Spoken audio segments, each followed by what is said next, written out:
Okay, folks, so Biden has actually done a good thing. Well, let me be clear on that. Biden actually didn't do it, but it's the Biden White House proposing $1.5 billion. They're funding this to make microchips up in New York. Yeah, in the New York and Vermont area. What?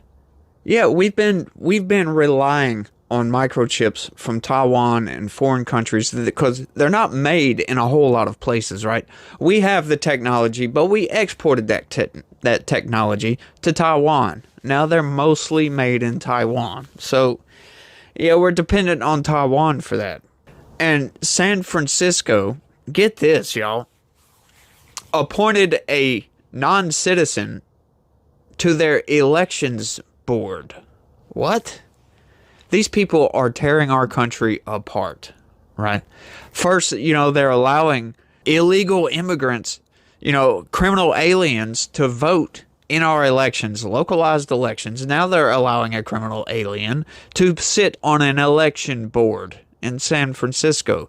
Sure, it's local. They can have their damn dystopian nightmare if they want it. But, folks, we need to put this crap to a stop. We need more people in Congress to say, no, this is wrong. You cannot do this. This is going to tear our country apart. If you do not have borders, you do not have a country. I just don't get these people. But what's up, everybody? How the hell's your day going? I hope y'all having a pretty good day. This here is Legitico Response. We cover political news, keep you up to date, and keep you informed on everything the government is doing, because the government does all kinds of underhanded stuff all the time. They do stuff that affects your daily life every single day. Something happens, right? So if you want to stay informed and stay on top of this stuff, smash that subscribe button for me and turn on your notifications. And if you could, it would be a big favor to me. I sure would appreciate it if you'd smash that like button for me. Just kindly press that button if you don't mind. But enough of my ranting. Let's go ahead and get into some news right quick, y'all. Man, I started reading this story and holy crap. These people, it's ramping up, folks. I'll put it that way. You know when an election is coming is when they start lying about Donald Trump. Of course, they've been lying about Donald Trump, but they're starting to ratchet it up a little bit more. These people are insane, and I'll prove it. Stalled U.S. aid for Ukraine underscores GOP's shift away from confronting Russia. Now, right off the jump, they frame this story with the headline for this story as "We're confronting Russia." Right? Well, we're not doing anything. The United States, they're only funding a foreign war, right? But the implications of confronting Russia, acting like we are the ones doing it. No, we're not the ones doing it. I don't see how anybody can advocate for war as long as this thing has been going on. Yeah, no. They haven't tried to stop it. When they did go to the negotiating table, it was sacked by a leader of a different country who said, no, we're going to fight Russia to the bitter end. The United Kingdom, that was Boris Johnson, by the way, the United Kingdom is not fighting Russia. So making statements like that is just basically telling everybody he doesn't care how many Ukrainian soldiers die. Volodymyr Zelensky has even said that we're fighting Russia so you don't have to. He doesn't care about this. Doesn't care whatsoever about the lives of his soldiers. If you cared about those people, you would try to put this war to a stop. But enough of my ranting. Let's get into this. This is absolutely nuts. About 2 a.m. last Tuesday, Republican Senator Ron Johnson of Wisconsin stood on the Senate floor and explained why he opposed sending more aid to help Ukraine fend off the invasion launched in 2022 by Russian President Vladimir Putin. Yeah, they're quick to call that an invasion, but they won't call what's happening on our southern border an invasion. Bastards. I don't like this reality, Johnson said. Vladimir Putin is an evil war criminal, but he quickly added, Vladimir Putin will not lose this war. I agree. I don't see Putin losing. He's actually winning. They're gaining ground now. Because Ukraine had to pull out of some city I can't pronounce, right? Advitka or something like that. That argument that the Russian president cannot be stopped, so there's no point in using American taxpayer dollars against him, marks a new stage in the Republican Party's growing acceptance of Russian expansionism in the age of Donald Trump, right? So now he's implying that first, it's Donald Trump doing this, and two, that it's Russian expansionism. It kind of is, but not really. If Russia wanted to go anywhere past where he's at now, he would have done it a long time ago. He would not have pulled out of Kyiv. He would have continued fighting from the north in that pincer movement. He wouldn't have pulled out and just put everything in that southeast portion of Ukraine. He would have came in a whole hell of a lot stronger than what he did. So, 0 for 1 there, buddy. The GOP has been softening its stance on Russia ever since Trump won the 2016 election following Russian hacking of his Democratic opponents. Once again, trying to insinuate that the Russians actually swayed the election, right? We've gone over this Russia hoax, this Russian interference hoax. Yeah, they tried to, but it's already been proven that they didn't. So what is this guy talking about? It's the mainstream narrative machine lying to everybody. There are several reasons for the shift. Among them, Putin is holding himself out as an international champion of conservative Christian values, and the GOP is growing increasingly skeptical of overseas entanglements. Now that, part of that he gets right. We're not praising Putin by no means. I do believe most everybody, conservative, people that think logically, look at Putin like an evil dictator because that's what it appears to be. He's an evil dictator, right? But why are we funding foreign wars? How can you justify sending money to a country to allow their soldiers to be killed by anybody? I don't understand that one at all. Why would you not try to resolve a conflict? This just blows my mind. When these people advocate for sending more money to Ukraine, do you know what that means? That means you're sending money and giving bullets and tanks and ammunition and all this other stuff to a foreign country so they can kill people. And so they can be killed because they will be killed. That's what that means. That's what I am against. That's what everybody that I talk to is against. We've been funding this war for 2 years now. Over 2 years. Just barely over 2 years. And it doesn't seem to be coming to an end anytime soon. I'm tired of funding a foreign war. We are not the world's bank. We have our own problems. Then there is Trump's personal embrace of the Russian leader. That's, once again, that's a lie too. Trying to say, oh, Trump loves Putin. No. Trump doesn't love Putin. Sorry. Try again, buddy. Now the GOP's ambivalence on Russia has stalled additional aid to Ukraine at a pivotal time in the war. At a pivotal time in the war, huh?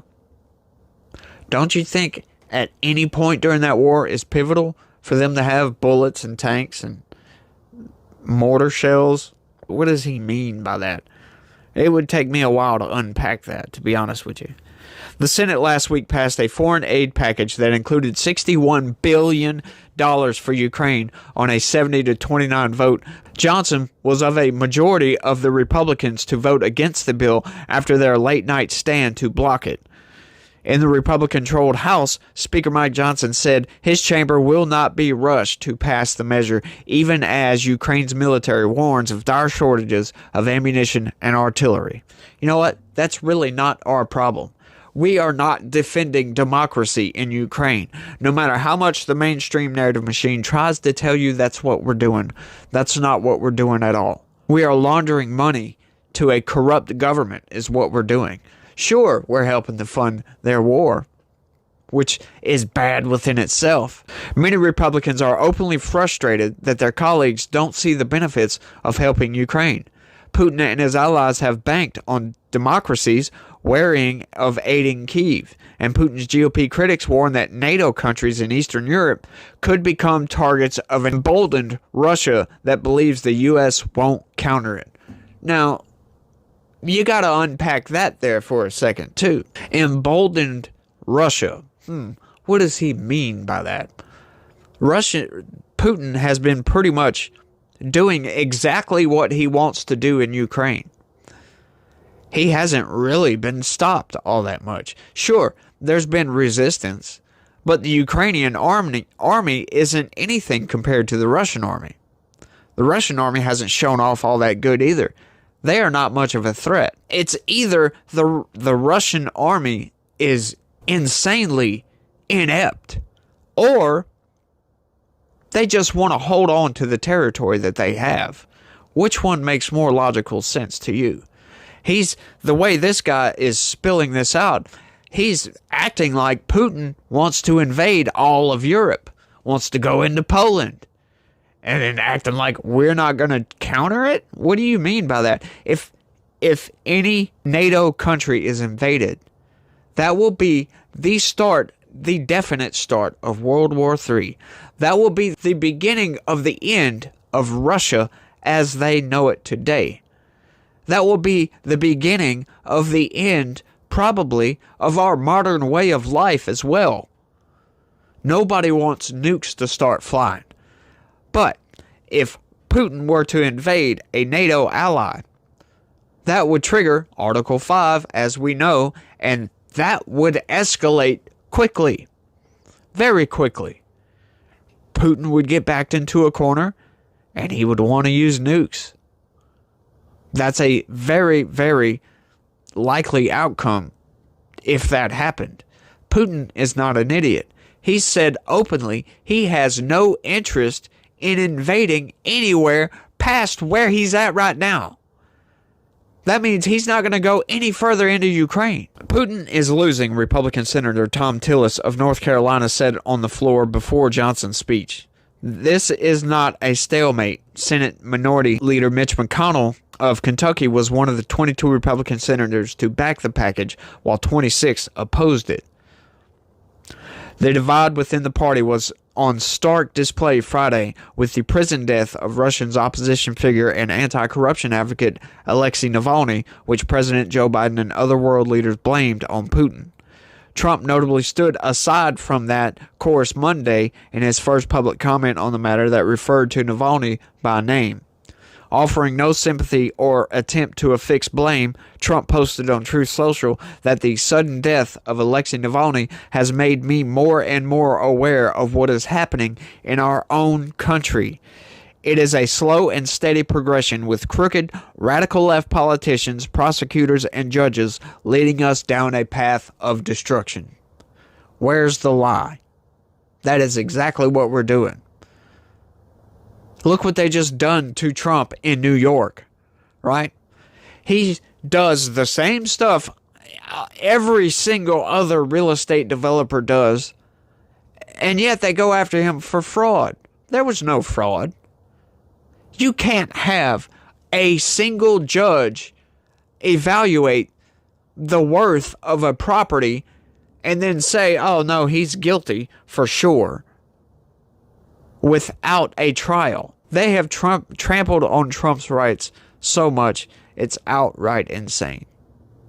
Sure, the guy's probably guilty of some fraud somewhere, but who isn't, right? But that's neither here nor there.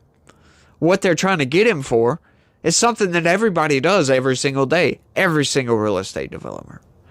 It's just absolutely nuts. They're tearing our country apart, all for the goal of getting Trump. This is what has ignited my spirit to get on the internet and give out the news, because this is just absolutely insane what some of this stuff is doing. But all you got to do is just look at what's going on around you. The White House colluding with social media platforms to shut down speech that they don't like, which is the vast majority of it is right-wing people, right-wing individuals giving their opinion on X, on Instagram, on Facebook, on all these platforms, and the White House colludes with these people to shut these voices down. They shadow ban us. They try to ban us outright, deleting, posts and all this other stuff. They're going after Trump. They're going after regular people all the time. Look at the January 6th stuff. There were journalists getting arrested. If you were a right-wing journalist, people that weren't even there on that day have gone to jail for that. Owen Schroyer was there, didn't even go in the Capitol. He was telling people to not go in the Capitol. And he still got arrested and spent, I believe it was 6 months in jail. The leader of the Proud Boys wasn't even in Washington, D.C., and he got 22 freaking years. These people are coming after everybody who supports Donald Trump. And it's plain to see. And the news media is lying through their freaking teeth about it. And I can't stand it. That's why I say to everybody, it's time right now we need to get up and fight. We need to push back against these people. We need to call out their lies. We need to call out their BS and say, no, we're not going to have this. We're not going to have criminal aliens sitting on election boards. What? No, I refuse to drive an electric vehicle because Joe Biden wants me to drive an electric vehicle. You will not force me to take a vaccine that I don't want to take. Just look at everything that's going on around us, folks. They're trying to destroy this country. They're trying to destroy the norms of this country to screw up our average, everyday lives. That's what they're doing. It may not look like it. You may hear me say that and think, oh, come on now. I'm not being hyperbolic. Just pay attention to what's going on around you and you'll see it. But, like I said, let me know in the comments what you think about all this. You know, is the country being destroyed? We have an invasion going on our southern border. They are allowing these people in. They're giving them hotel rooms. A lot of them are getting hotel rooms. They're getting these debit cards with X amount of thousands of dollars on it. They're putting them up in high school gyms, shutting down the gym for the students. Taxpayer dollars, a gym that you paid for, is now housing migrants all over the damn place. And mostly in the sanctuary cities, but all over the damn place. They're trying to stop. Texas wants to secure its border. They're actively trying to stop Texas from securing its own border. They're trying to force abortions on people. This is just getting insane. They're trying to force this woke ideology crap on us. And like I said, we've got to push back. But let me know what you think about all this down in the comment section. That's all I got for this one, y'all. I want to thank everybody for watching. And y'all try to have a good day and be positive. Peace.